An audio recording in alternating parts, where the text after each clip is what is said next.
السلام عليكم. كيفكم؟ لاباس عليكم؟ بصحة لاباس. اليوم غادي نعمل واحد البسكوي هيدا ساهل ماشي صعيب، وان شاء الله يعجب. عندي هنايا كاس الا ربع ديال السكر، كاس الا ربع ديال لوز مطحون مقشرو، وفانيليا وخميرة الحلوى، جوج البيضات، وكاس الا ربع الزيت. ان شاء الله النهارده حنعمل بسكوت يا رب يعجبكم. عندي كوبايه الا ربع سكر، كوبايه الا ربع لوز مطحون، ولو ما فيش نعمل سوداني عادي مش مشكله، بقشره اساسا، وبيضتين وبيضتين وبيكنج باودر وفانيليا، كوبايه الا ربع زيت. هنبتدي ان شاء الله بالبيض. ماشي، معلش نضرب.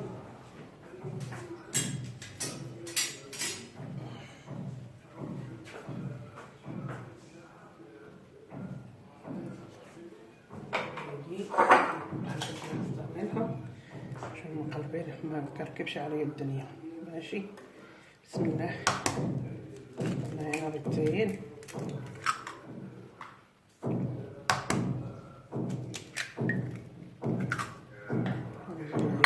كوباية الا ربع سكر، ماشي، معلقة صغيرة فانيليا،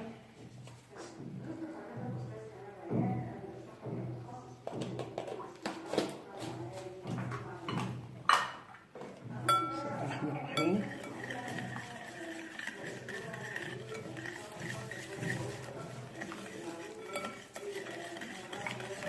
ندوب السكر بالبيض والفانيليا،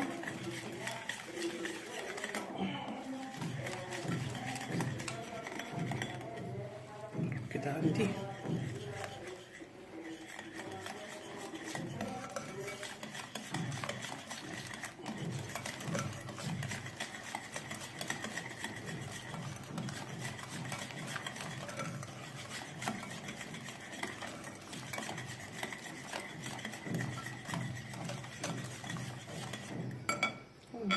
الزيت، بسم الله،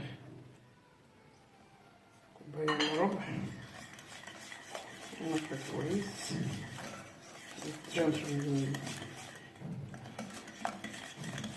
العناصر مع بعض.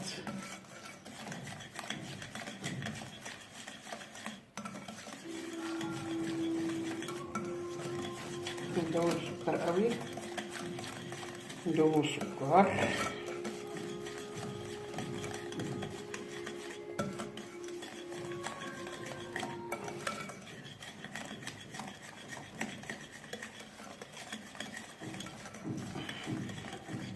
نزيدو حتى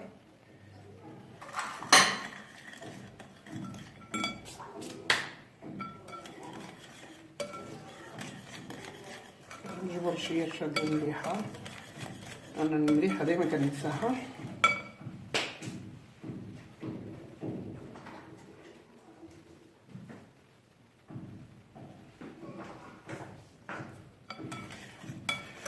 ونقلب الدقيق شوية بشوية. ماشي،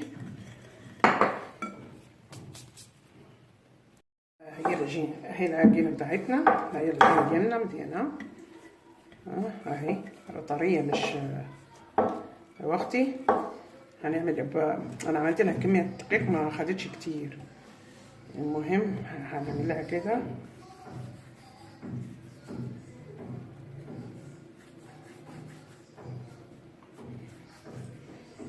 سكر. ماشي، مش كده.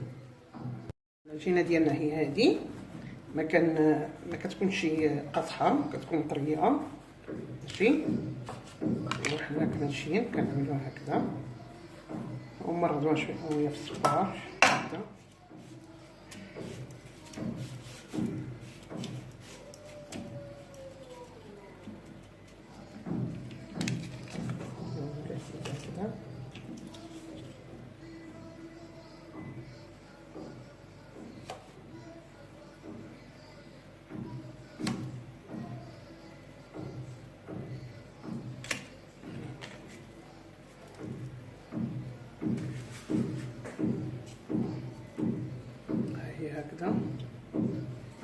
تجربوا تعجبكم. العجينه بتاعتنا ما بتكونش ناشفه، بتكون طريه مش ناشفه قوي. فان شاء الله تشوفوكم تجربوه. انا بصراحه شفت واحده اخت في اليوتيوب عملته، فقلت اجربه معاكم.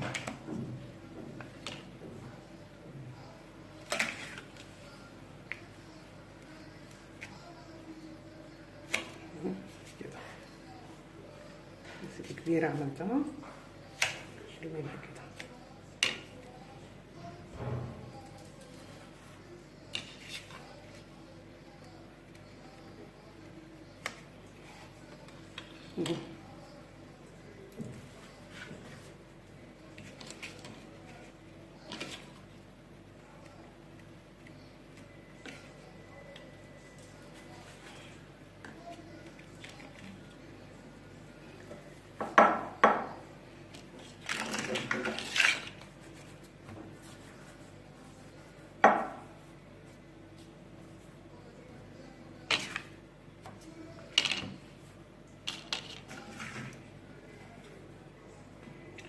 نعمل كده نعمل كده كده شوية، ماشي كده كده.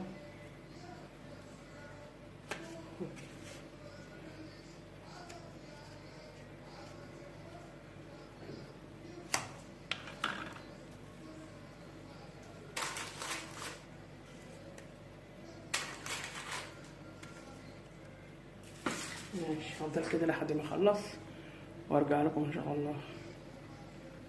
وهذا البسكوت ديالنا، وهذا البسكوت بتاعنا هنعمله في الفرن، بعدين نرجع لكم ان شاء الله بعد ما يستوي. ماشي اهو.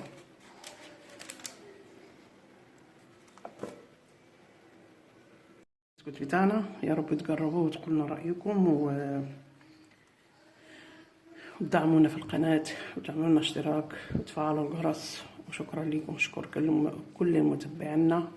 وما فيش حاجه، ما فيش الا كوبايه الا ربع زيت، كوبايه الا ربع سكر، كوبايه الا ربع بودره لوز او فول سوداني، ما فيش مشكله.